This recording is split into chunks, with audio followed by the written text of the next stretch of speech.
கடலுக்கடியில் உறங்கிக் கொண்டிருக்கும் தமிழரின் வரலாறும் தமிழரின் நாடும்.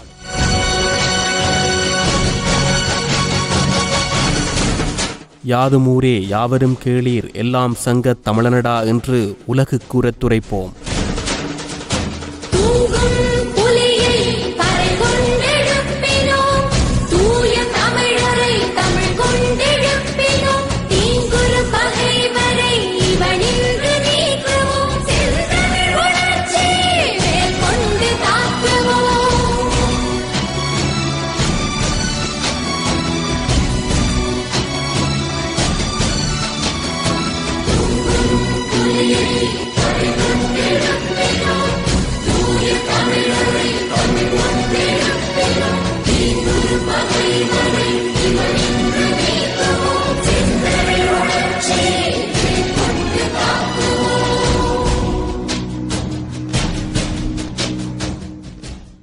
தமிழனின் பிறப்பிடமும் தமிழ் மொழியின் பிறப்பிடமும் குமரிக்கண்டம்தான்.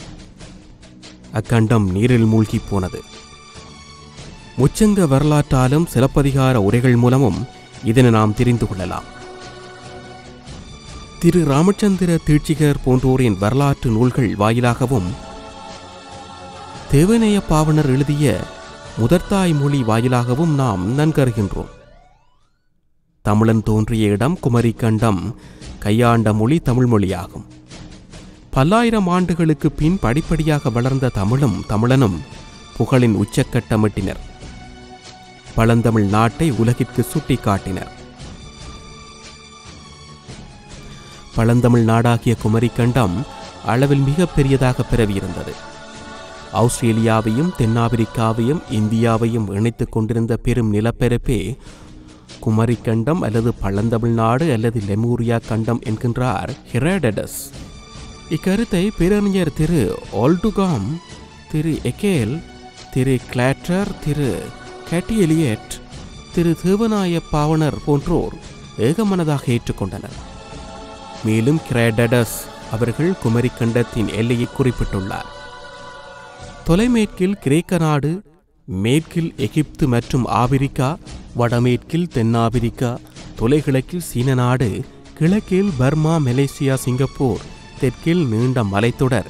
இம்மலைத்தொடர் ஆஸ்திரேலியாவில் தொடங்கி தென்னாப்பிரிக்காவில் முடிவடைகின்றது என்பதை மனதில் கொள்ள வேண்டும். இவற்றின் மையத்தில் அமைந்த மிகப்பெரிய கண்டமே குமரிக்கண்டம் அல்லது பழந்தமிழ் நாடு அல்லது லெமூரியா கண்டமாகும். இக்கண்டத்தை 14 மாநிலங்களாக, அதாவது 7 தெங்கு நாடு, 7 பனை நாடு என பிரித்தனர். அந்நாட்டில் வாழ்ந்தவன்தான் தமிழன். அவன் கையாண்ட நாகரிகம்தான் திராவிட நாகரிகம். அவனுடைய வரலாறும் நாகரிகமும் தான் உலகிலேயே முதன்மை வாய்ந்தது. இவனுடைய மொழி உலக மொழிகளுக்கெல்லாம் தாய்மொழியான தமிழ் ஆகும். தமிழர்கள் தமிழ்நாட்டிலிருந்து கடல் வழியாகவும் தரை மார்க்கமாகவும் உலகெங்கும் சென்று குடியேற்றங்களை அமைத்து தமிழ் மொழியையும் தமிழ் பண்பாட்டையும் தமிழ் கலாச்சாரத்தையும் பாரெங்கும் பரப்பினார் என்பதே உண்மை. இதற்கு சான்றாக பீனீசியர்களின் நாணயங்களும் கல்வெட்டுகளும் உதவுகின்றன. கம்போடியாவில் உள்ள உலகின் மிக பெரும் கோவிலையும் இதற்கு சான்றாக எடுத்து காட்டலாம். இங்குதான் உலகின் முதல் மனிதன் பிறந்ததாக வரலாற்று ஆய்வாளர்கள் தெரிவிக்கின்றார்கள். இங்குதான் நம் மூதாதையர்கள் வாழ்ந்தனர். இங்குதான் நாம் இன்று பேசிக்கொண்டிருக்கும் நம் தாய் தமிழ் பிறந்தது. இங்குதான் இன்னும் பல வரலாற்று அதிசயங்கள் நிகழ்ந்துள்ளன. ஆம், இதுதான் நாவலன் தீவு என்று அழைக்கப்பட்ட குமரி பெருங்கண்டமாகும்.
நடந்ததா இல்லையா, சூழ்ச்சி நரிதான் நடுங்கிற்றா இல்லையா, முந்தா நாள் விட்ட பிஞ்சுகள் தமிழை முறிக்க எண்ணுதல் மடமையா இல்லையா.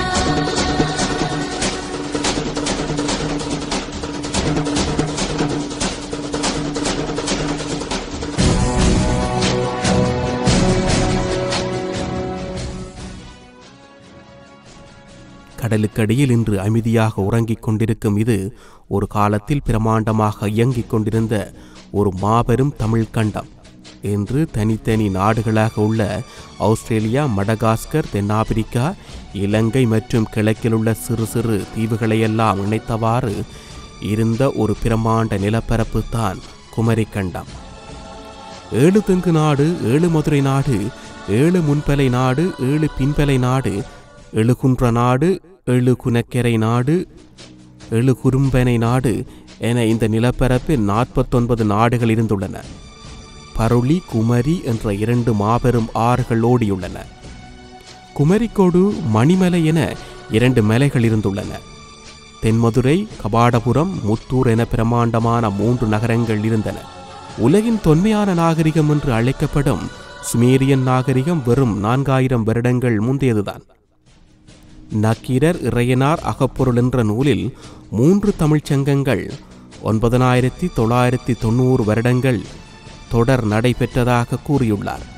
தமிழின் முதல் சங்கம் இந்த கடலடியில் உள்ள தென்மதுரையில் கிறிஸ்துவுக்கு முன் 4440 4449 புலவர்களுடன் சிவன், முருகர், அகஸ்தியருடன் 39 மன்னர்களும் இணைந்து நடத்தப்பட்டது. இதில் பெரிபாடல், முதுநாரை, முடுகுருக்கு, கெலரிய விரை, பேரதிகாரம் ஆகிய நூல்களை இயற்றியுள்ளனர். இதில் அனைத்துமே கடல்கோளினால் அழிந்துவிட்டன. 2ஆம் தமிழ்ச்சங்கம் கபாடபுரம் நகரத்தில் கிறிஸ்துவுக்கு முன் 3700 3700 புலவர்களுடன் நடத்தப்பட்டது. இதில் அகத்தியம், தொல்காப்பியம், பூதபுராணம், மாபுராணம் ஆகிய நூல்கள் இயற்றப்பட்டன. இதில் தொல்காப்பியம் மட்டுமே நமக்கு கிடைத்துள்ளது. 3ஆம் தமிழ்ச்சங்கம் இன்றைய மதுரையில் கிறிஸ்துவுக்கு முன் 1850 449 புலவர்களுடன் நடத்தப்பட்டது. இதில் அகநானூறு, புறநானூறு, நாலடியார், திருக்குறள் ஆகிய நூல்கள் இயற்றப்பட்டன. வெளிக்கொண்டு வராத நம் வரலாற்றை நாமே இந்த உலகிற்கு பரப்புவோம். இனிமேல் நாம் 2000 வருடம் பழமையானவர்கள் என்ற பழங்கதையை விட்டு 20,000 வருடத்திற்கும் மேலான பழமை வாய்ந்த உலகின் முதல் இனம் நம் தமிழினம் என்ற பெருமையுடன் கூறுவோம். வரலாற்று தேடல் தொடரும். இதனை தமிழர்கள் அனைவரிடத்திலும் பகிர்ந்து கொள்ளுங்கள் தோழர்களே.